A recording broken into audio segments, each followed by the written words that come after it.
The U.S. Senate race between Rick Berg and Heidi Heitkamp is clearly the most expensive one in North Dakota, and most of that is spent on campaign ads.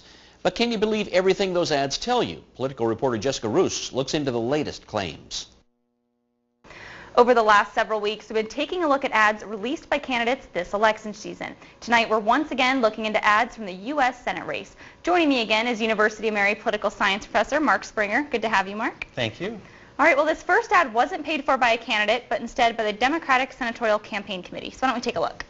I've had absolutely no involvement in the company. Rick Berg claims he's had nothing to do with a property management company that ignored fire codes and hounded tenants.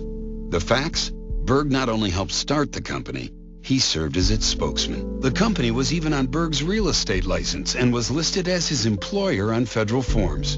All right, well, that first claim is that Rick Berg did in fact start the company and that he was also a spokesman for it. Can you talk about that? Yeah, he did actually was one of the partners that founded the company at the beginning. He was involved in it from the start, and so until kind of it broke apart in 1987, and so that's been true, and that was also something that was discussed in 2010, and it wasn't an issue then.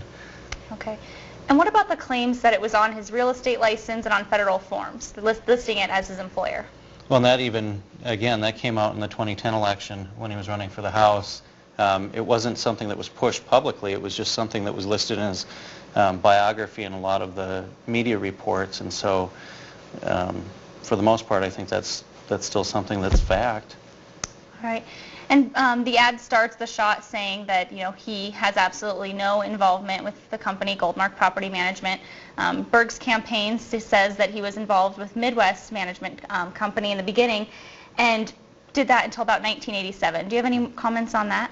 Well, part of that is just how the names changed with the companies. There's a lot of confusion, too, because there's two different companies in the same building that start off with Goldmark, and so which one is he working for?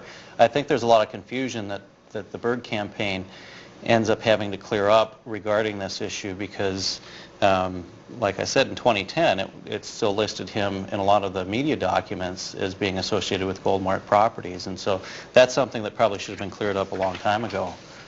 All right. Well, thanks again for joining me, and we'll have more tonight on the Night Report.